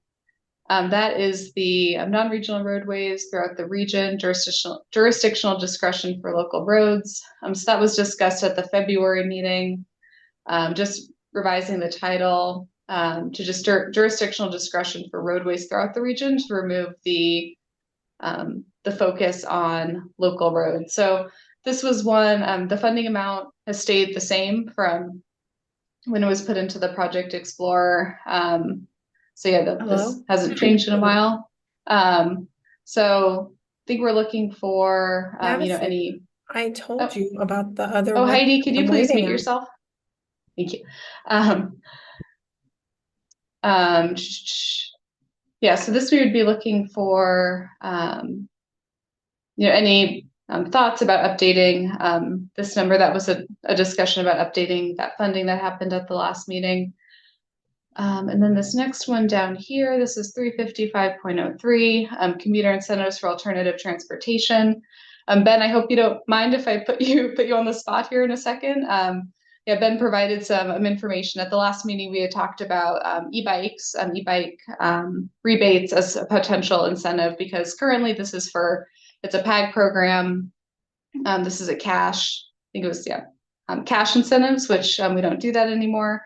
So yeah, Ben really nicely broke everything down, kept it to about the previously approved $5 million for e-bike rebates over 5 years. So and I see your camera on if you want to walk through this potential update and recommendation. Yeah, the end result is what we were trying to project.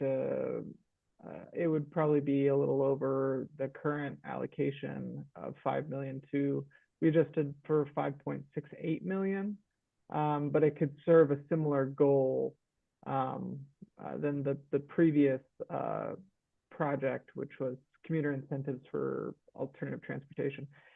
This was just kind of envisioned as a regional pot of money for an electric bike rebate program.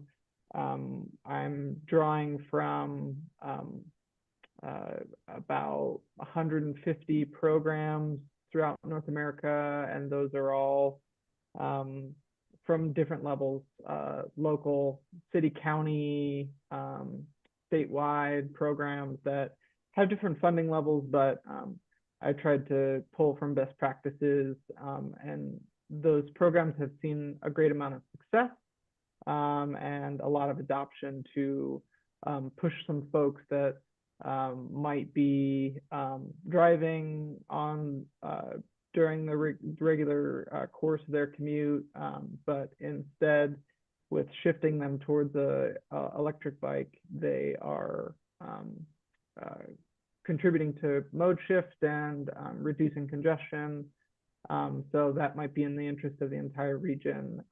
So that was the intent behind the recommendation here. And if anybody wants to go into the greater detail of the program, feel free, but that's just at a high level what we were proposing.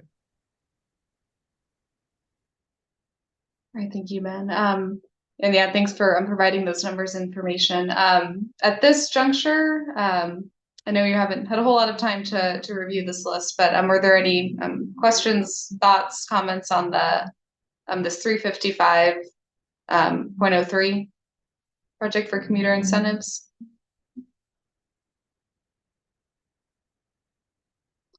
All right, not seeing that. We can definitely come back to it. Needed. Let's go through my list here. The other one that was discussed was 370.98. This is the regional traveler information system region-wide. So a big part of this this is for maintaining the cloud server for TransView services. So after speaking with folks on our side, this is only going to be about $20,000. That's about $600 a year for the over the 30-year life of the RMAP. There was interest at the last working group meeting to include other means to disseminate travel information, such as electronic message boards. So that potential updated or revised title is in this column here under the recommendations. So spoke with some folks on our side. We can talk about expanding that to include things other than just the electronic message boards. But in order for us to create a cost estimate for what that might look like, I made a note here that member agencies to provide frequency and use of electronic message boards so that we can estimate the funding need for this project. So that could be some of the more permanent ones or also the temporary ones during construction projects or events. So that would be something that we would need, or if anyone has any thoughts right now about kind of ideas for that funding, because currently in the Project Explorer it says $5 million. Just again, maintaining the cloud server for TransView is only $20,000. So there's a significant decrease. So yeah, we could definitely expand this item here. But that was a note. So we would just need jurisdictions to provide us with that information or anything else that would be included in there. Let's see, project 232.08. This is the pavement preservation and reconstruction region-wide. So we wanted to verify this number. So based on the financial plan, this number here is what we estimate. It's about 1.3 billion. So we estimated that it was based on 50% of the local contributions as part of the financial plan that the jurisdictions provided to us. So we took 50% of that to use as an estimate for pavement preservation reconstruction. So if that sounds acceptable, if that sounds accurate to members, that's how this was calculated. If there's any change, if there's you want to put more towards that or less, you can let us know and we can update that number. But again, that was one that we were looking to just have as a region-wide bucket for pavement preservation and reconstruction, and then removing these two projects that were for pavement preservation specific to Pima County and the city of Tucson, and just having one larger project. So I don't know if there's any thoughts on that, or if Jeanette, if I covered that, or if you have anything to add on that end. No, Hannah, I think you covered it well. Thanks. Right. So Hannah, how does 1.2 and 2.6 million equal 2.268?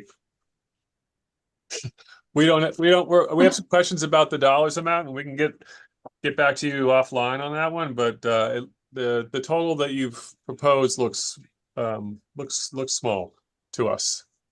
Sure. Yeah. So if I'm trying to explain that, so yeah, so the 2.2 or 2.3 billion, that's what's in the Explorer now. Just looking at the financial plan that was put together on our end, it based on local contributions, it came out to 1.3 billion. So that would be the recommendation, and that would be again a significant drop. If that, I don't know if that's what you were asking. Yeah, partly. So we'll get with you after at another time and kind of go over these numbers because I think we're going to have some Perfect. concerns with those. Yeah, that sounds good. Yeah, I think we're gonna probably be touching base with a good amount of folks offline. So, turn off the phone. All right. All right, and then the last things that may have changed, I believe. Sorry, there was one more. Yeah, so this was another one. This was the federal transit grants region-wide. There was for the 5339 programs. So there was a recommendation from Tucson Transit, SunTran at the last meeting to have this not lumped into the 5310 and 5311 program. So this has been included as a proposed new project because that is specific to vehicle purchase. And again, the 66 million, almost 67 million is based on the financial plan estimates. So that was updated. Yeah, there are notes in each recommendation for, if anything changed based on the last meeting. The last thing maybe you want to get some feedback on were these. There's the bridge. Basically, there were three bridge repair and replacement items. There was one that was, there was this multiple one that was in plan.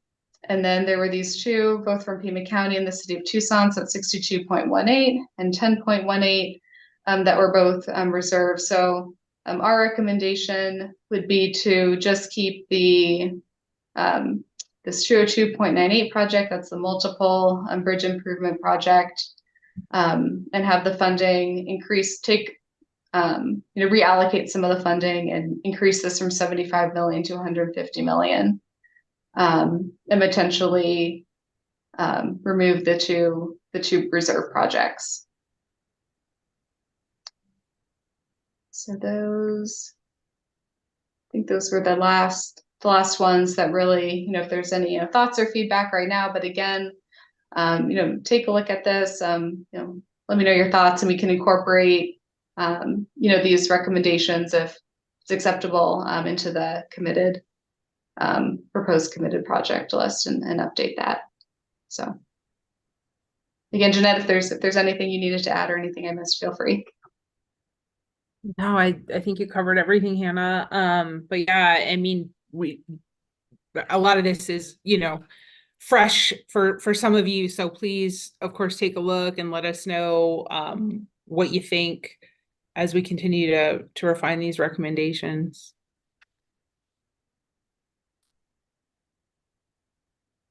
All right, thanks, Jeanette. All right, anyone has any thoughts or questions at this juncture? And if not, we can move on to the other document that was sent out for the draft committed project list. All right. So now let me go ahead and share a different screen. Just give me 1 second.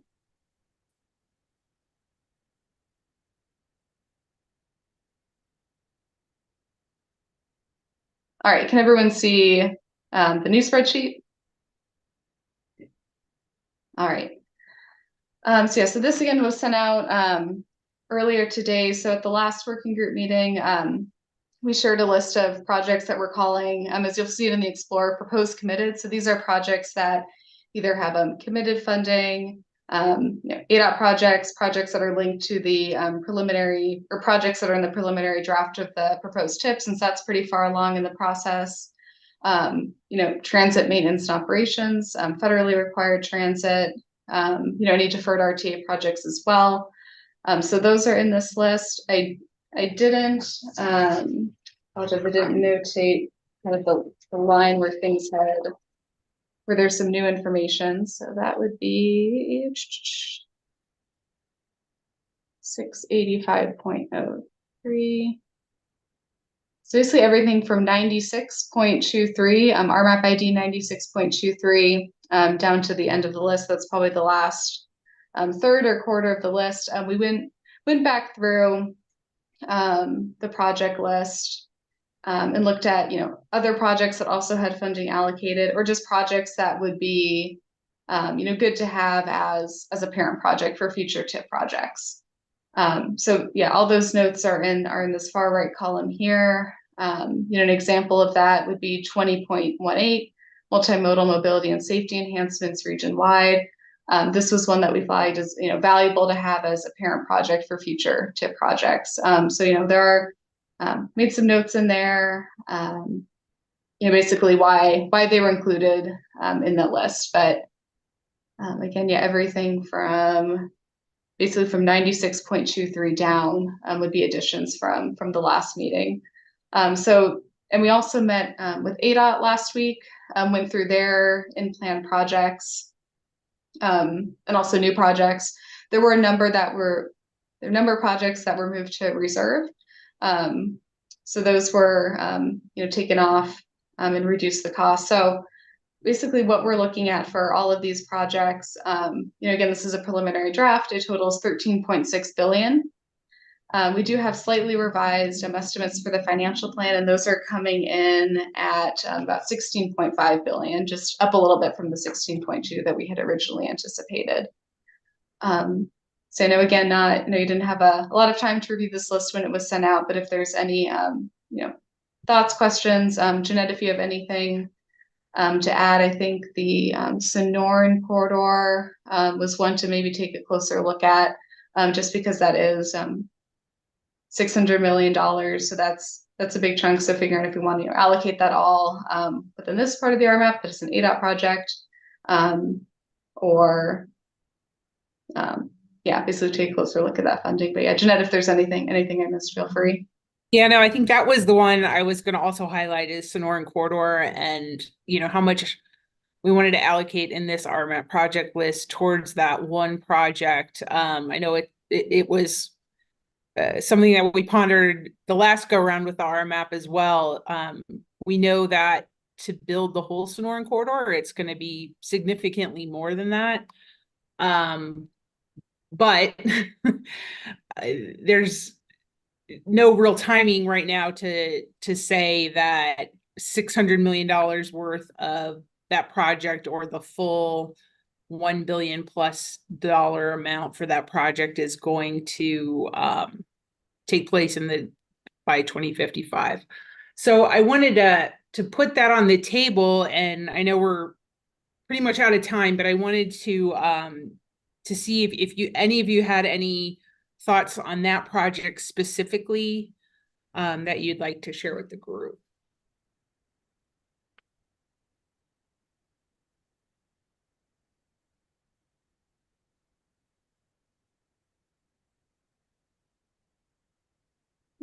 Not seeing any hands up.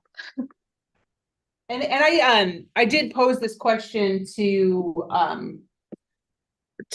Rick Ellis. I know there was some meetings on this project specifically last week, and so we'll continue to see what progress is being made and what their thoughts are. But I know some of you all have been involved in that. But if you have any thoughts on it, after this meeting, please reach out to us, or we can also discuss it at TPC.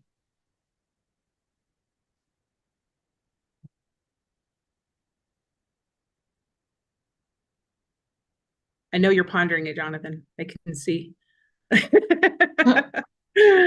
No, I don't have any thoughts. I mean, that's a decision much higher pay grade than mine. That has to go at the highest levels of Pima County and City of Tucson. And I don't think Ben and I are prepared to speak for our respective elected officials or administrators at this point. So I think that needs to be escalated to a different committee than this one.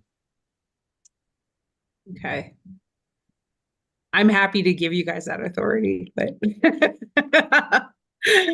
you certainly have the expertise, but I totally understand the position you're in. But take a look at this list and the other projects, the fuller project list, and if there are any other projects that come to mind that you believe should be on this committed list, reach out and let us know. Jeanette, what's confusing to me about the two documents that you sent out today is it doesn't look like as though it's comprehensive, covering everything that would be put into the new RMAP. In other words, the existing RMAP has in plan and then reserved, and it's not clear to me. It looks like we're missing some projects off the two documents that you sent today. So are you planning on ultimately sending us a comprehensive list of everything that you propose for in plan and reserved at a future date?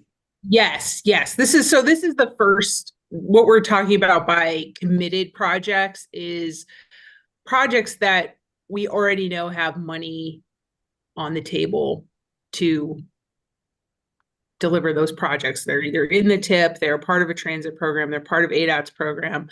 And so we want to make sure that like all these projects that absolutely have to be on the list, this is where we're starting. These projects are here, they're solidified. And then we can move on to looking at everything that's left and paring that down into meeting that fiscal constraint number. So that'll be the next iteration will be to have kind of like the balance of what's out there to take a look at and select from there what will make it on to the in-plan list. Well, then I guess understanding a little bit better now what that proposed committed list is, I'm not sure that ADOT has 600 million committed for Sonoran Corridor as of yet. Yeah, and that's part of the discussion is to figure out what those numbers should be. And that's sort of the elephant in the room project right now.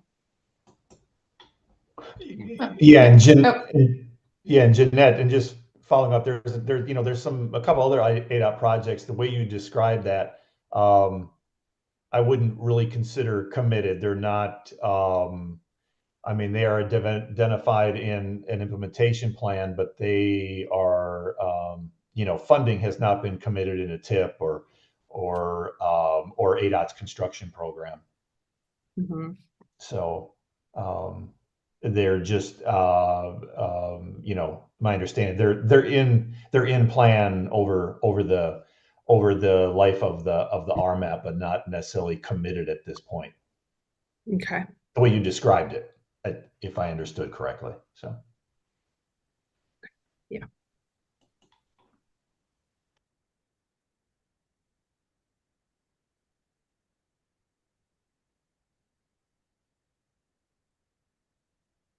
All right. No, we just ran a little bit over, but any other thoughts, questions? Jeanette, anything else? No, for the sake of time, that's all I've got, but clearly we'll be reaching out to set up our next meeting with you guys to take the next steps and continue to refine our project list.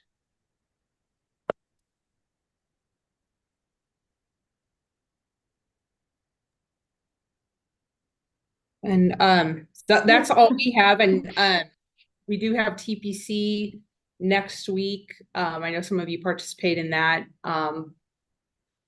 But if you have anything in the meantime, feel free to reach out to Hannah and myself. I know Eric as well, and the modeling team are also available for feedback as well.